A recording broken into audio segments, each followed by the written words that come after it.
I'm the connector, Tracy G. And this is Charles Edwin, author of the Atticus book. And this is the segment on social media talk. So we're going to talk about the social medias and what you can do to get whatever, you can do it for a book, or if you have something else that you're trying to promote, then this is how you use social media to your advantage. Yeah. So this is a long segment. Feel free to ask questions. I'll probably ask questions too. I feel like I'm just giving a tutorial here at this point. But so social media, we all know what it is. We all know it's a humongo giant space. And whether you think about it or not, even YouTube is considered a form of social media. So when you start out, you might be thinking, where am I supposed to go? Am I supposed to go to Twitter? Right, there's too many of them. Am I supposed to go to Facebook? I don't know where to get started. My recommendation is to start with whatever's comfortable for you. Like whatever social media you're already on, congrats, you're there. Yep. Start there. You're the most comfortable with it. You probably know how it works better than you think you do already, just because you're already there. So we were chatting a little bit before we started recording, and you mentioned you have like 900 followers on Facebook. Yep.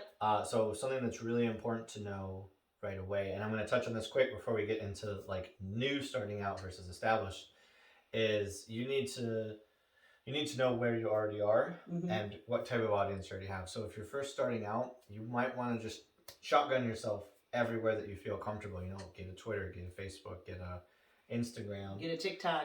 Yeah, whatever, and just kind of like blast it to the wall and see which one sticks. And actually, I use Snapchat too sometimes just to let people know. Yeah. And that actually works too sometimes, but.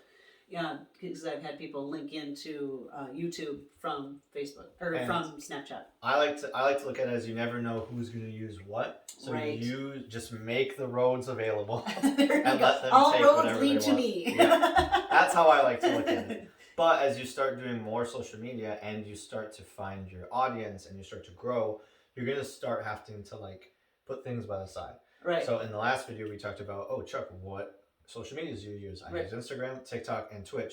Do I have a Facebook? Yes.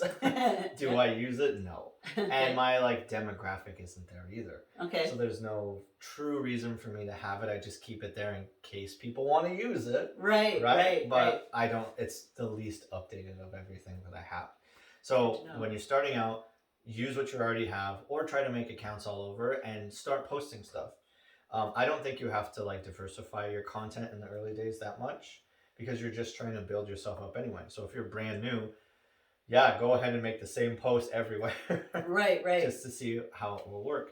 And whether you're new or you're old or you're established, you have to think about how those platforms work. Because we were talking about hashtags. Yes. And so like, do hashtags work on Facebook? No.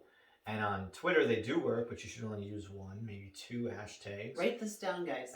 But then Instagram, you want to use like 9 or more hashtags. Okay. And like, you sort of have to invest into what you're looking for. So, so with TikTok, you would use like a handful, just like a couple. 3 to 5.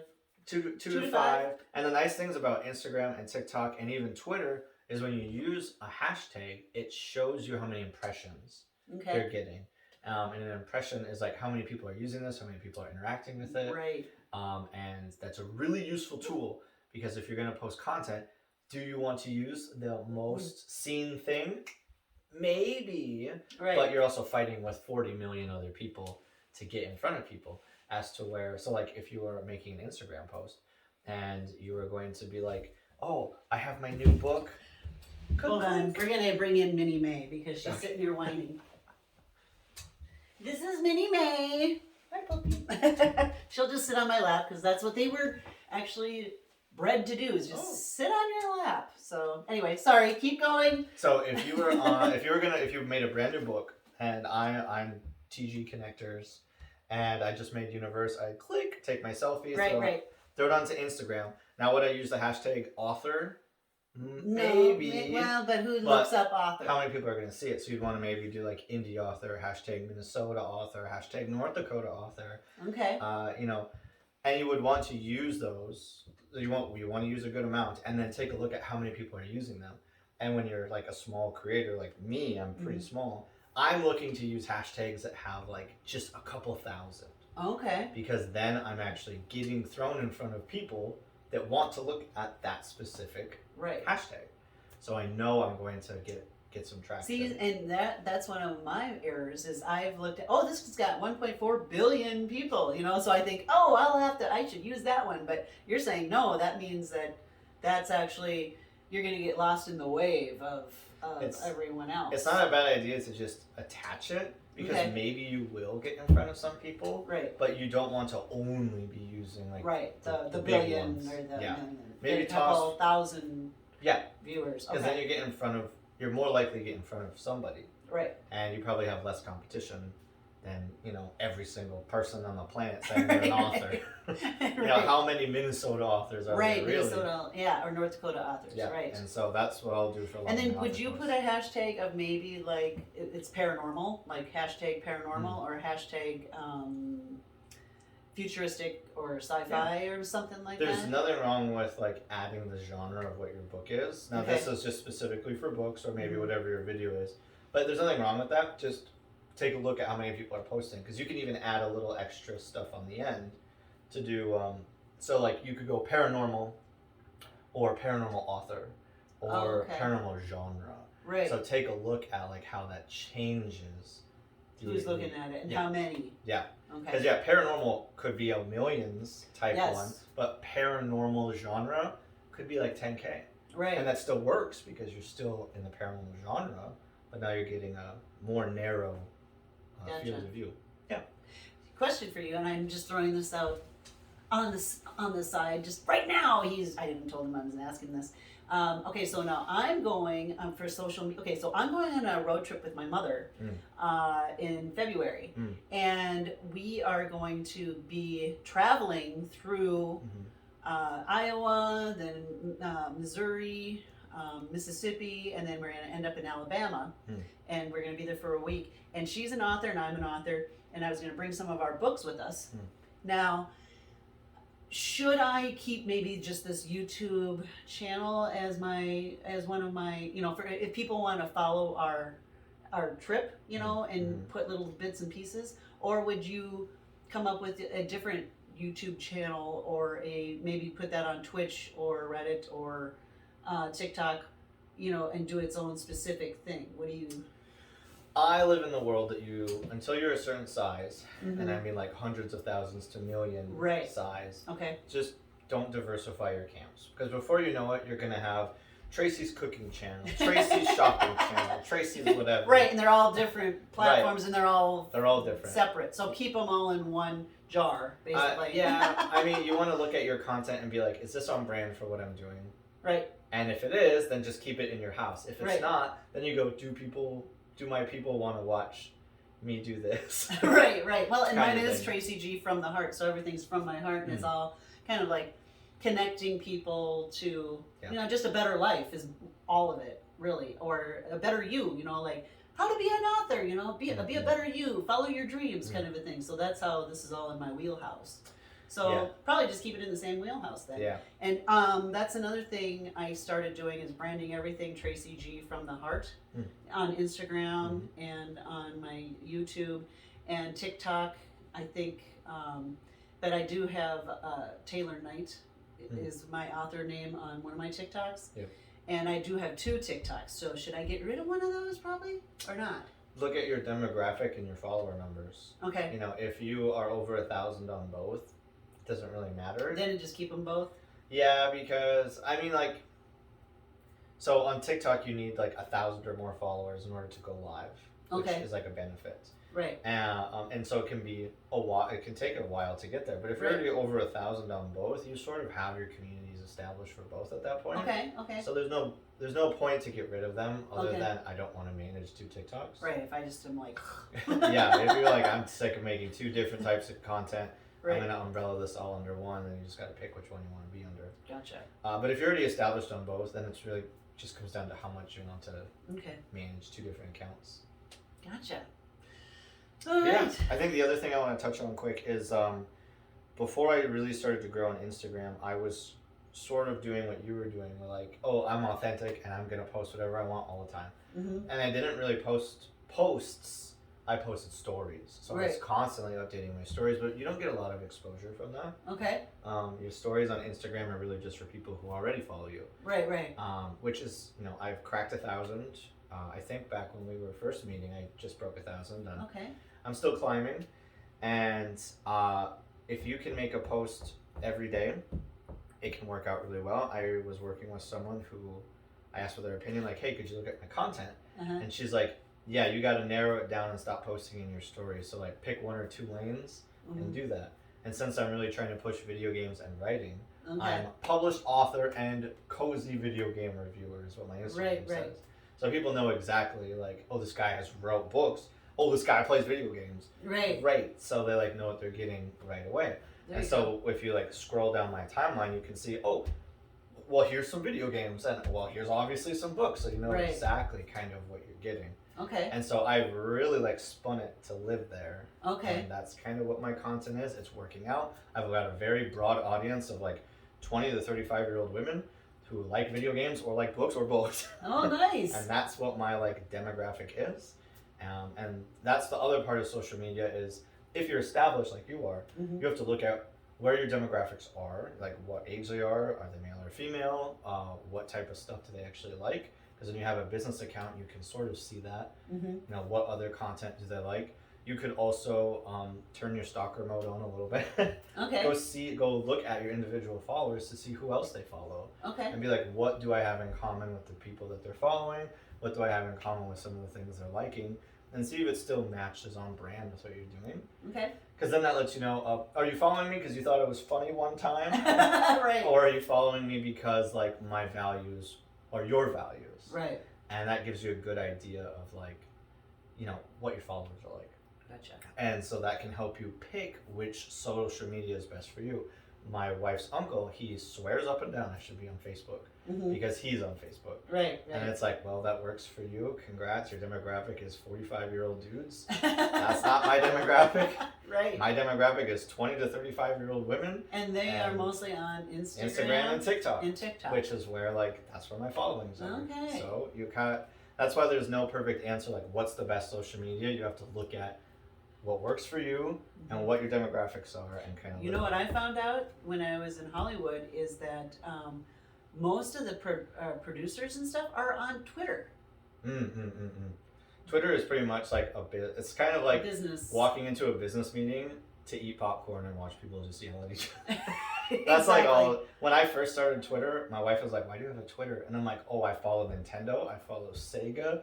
I follow Michael Jordan." And it was just because I want to see what these businesses did. I didn't really Right. use it to interact with people. Right. And then as I started streaming, I started using it as a business platform. Right. So it's really Like a just, link to get to your Yeah, videos. yeah. And so if you're hoping to grow on those And platforms, you do those on Twitch, right? Your Yep. videos are all on Twitch? Yeah, I have a YouTube, but it's mostly just snips of my live show because I don't like to edit videos. We talked about yeah, this behind the scenes. I do not like editing videos. So I'll do my like 2 hours of live footage that I do on Twitch. And if I am gonna have a YouTube segment, I'll go, all right, chat, say hi YouTube. And everyone types hi YouTube into the chat and I go, blah, blah, blah, blah. Here's my YouTube segment. I use my little pins that are in the video manager that you have as a creator. Okay. Then when I'm done, I just go back and chop that piece out and export it to YouTube. And him and I are probably gonna, you're gonna show me how to do that. And maybe Yeah. we'll do a little short reel and you can just like literally, we can show them how to like actually do it. Cause, you know, it sounds so easy. And like when I found that studio, like it was right YouTube at the studio, bottom. yeah. And I'm like, why? I didn't think I could ever get on to edit from my phone because I wasn't scrolling down to see that my YouTube studio was down below. And I'm like, oh my gosh, there it is. Like, so anyway, yeah, a lot of us don't feel bad about not understanding social media. Mhm. Every single one of them is different and they all have almost their own language. Yep. And yeah, best thing you can do is go on the YouTube channel you're on right now. Okay, YouTube, search whatever you're looking to try to do. And honestly, there will probably be a video out there showing you exactly how to do it. Yeah, maybe I So should that's make a my tutorial. little, yeah, you should make one. So anyway, so any other stuff you want to talk about? We I don't think talked so. about, Those are yeah, the big ones. those are the big ones. And It's, yeah, just and also just doing it once a week or once. How often do you feel like you need to be on these to make them like well, okay. go forward? If you truly want to grow, you need to post once, maybe twice a day, depending on the platform. Okay. For your own mental health and emotional health, I do not recommend doing that. Exactly. So from two different parts, as a human being, please don't do this. Take care of yourself. Put yourself first. As a business, if you want to grow, you need to post every single day. Right. But what I like to do, and some of the things you can do with Instagram, Okay. is you can draft your posts. So if I've got like 10 minutes or like 20 minutes, I know the content I want to make out. I've already got content for it. I can import it, type up everything I want, include all my hashtags, and then draft it. Okay, and then just put it in on the day you want to put it. Yep, I can set an alarm on my phone for because I also know my audience is most active between 11 a.m. and 2 p.m.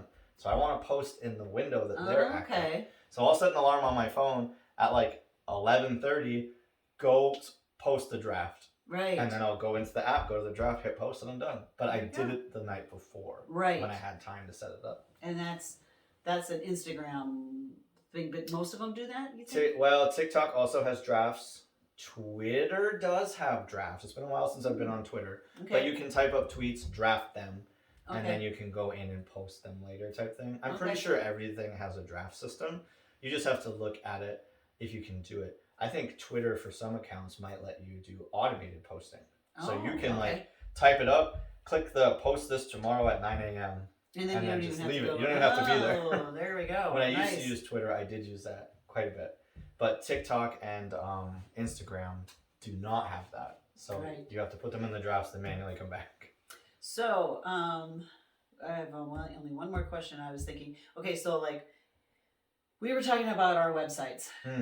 And, you know, like putting it on social media and telling you to go to this website. Both of us have had a heck of a time getting anybody to go and actually go to your website and buy something. Any insights on why you think that is and what you have them do instead? Well, we've talked about this, and I think I've had just a tiny bit more success with it than you might have. Right. But when we were chatting about it, I asked what you were doing. Yes. And I was not using my hashtags right. And also my description. You didn't use any descriptions. Oh, well, yeah, in my description. And when descriptions. Yeah, and I didn't have a link in the descriptions to go to YorkProductionsLLC.com to go find the books. I didn't have that in there either. So I'm gonna have to go back and do a lot of editing on all these things. And what worked for me is I would make my post on Instagram or Facebook, and then I would boost it. So I would pay for like an ad space. Right. Surprisingly, paying for ads isn't that expensive, especially if you're not trying to reach like tens of thousands of people. Right. If you just want to get in front of a couple hundred people, right. I ran an ad for 10 days for $10. Okay. And that was for like Minnesota, North Dakota kind of a thing? Or no, I just chose the demographic of like this age group, male or female, and like these interests. Okay. And so it went out nationally. Oh wow. And that was on Facebook? Yep, I did that on Facebook, and Instagram does it too. Okay. But I only paid $10 to run the ad for 10 days. Okay. And got 800 impressions, which I was content with. Right. So I'm like, hey, I'm fine with 800. That's good enough for me. Yeah. So that's one way you can do it. But what I did with my website, because most of my book sales actually came from my website. See? Okay. Is when I told people they could go buy it, I made a product page on my website. With the picture of the book, the description, and add to cart. So when you followed the link, you were right there. Yep. All you had to do is click I just did that. My YorkProductionsLLC.com. Maybe it's just that my name is too long, but if it's just a clicky thing, I think honestly, my little thing where I wasn't putting it in where they were looking is probably, I don't know. If you send people just to your website and they have to like click through to find everything, they won't do it. But if you just give them the raw link of click add to cart on this page, probably will do it. Okay. And so that's always what I've done anytime. Even with Amazon, I tell people it's on Amazon, I go grab the exact product page link. Right. And then when they click on the link, it takes them right to the exact page. So all they have to do is click buy. So I really recommend you do that because you'll probably get yourself more sales than you think. Right. And I've actually got a few sales just from like interacting with other people. So I found a video on TikTok where someone's like, "Oh, I'm trying to read so many books in so many days," and I'm like, "Well, my book's only 180 pages." There you go. And they like were like, okay, I really like this comment. I bought your book. And Yeah. I was like, okay, cool, thanks. I hope you like it. There you But go. like that's worked before. Or like Right. I go visit my Amazon page, and Amazon decides it's $8 today instead of Right. 15. Right. So I'll like take a screenshot, grab the web link, Uh-huh. throw it in my story or make a post and be like, guess Amazon says my book's only $8 today, so go buy it while you can. Yeah, right. And so I always try to just make it the easiest of like, click here, bam, go get it. And I remind people that it's like my book's on Amazon, and if you have Kindle Unlimited, Right. it's also free. Because if you have Kindle Unlimited and you download people's books, Mhm. they get paid based on how much you read it.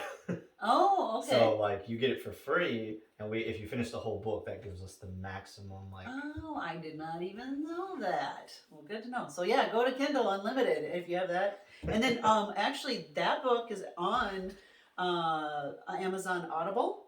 It's an Audible book. I actually got to take interviews, and I found this gal named Danielle Lawrence, and she did an amazing job reading my book out loud, basically, Nice. so that you can listen. And she even put like, there's like meteors coming down, and she even did some, like some really, it's like, That's oh my awesome. gosh, I feel like I'm there kind of stuff. How much did you have to pay for that to happen though? Well, okay, so so that was through Audible, and I think it was through KDP.com too. And honestly, you just have to find your writer or your reader, and then depending on who you hire, one gal wanted like $200 per finished hour. They're always per finished hour. Oh. Like that was a 4-hour read, per finished hour. Yeah. My gal was starting out, so I think it was like $30 per finished hour or $60 per finished hour. Yeah. So I mean, it's a wide range. And then you tell them, like, I gave a little excerpt from my book for them to read out loud, and then they sent me all of these audition tapes. So that was kind of fun. That's cool. So my next book, I might try. I did buy a microphone and stuff so that I can do my own Audible. Yeah. But that we could do a whole thing on that too. But that is quite the whole process too, doing Audible books. People want me to make an audiobook for this, and I'm like, well, if you want my dorky voice to read you a book, I guess I could do that. But yeah, but they do have a whole.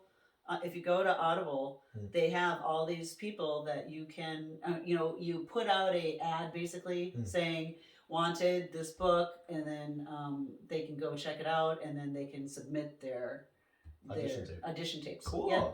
That's awesome. There you go.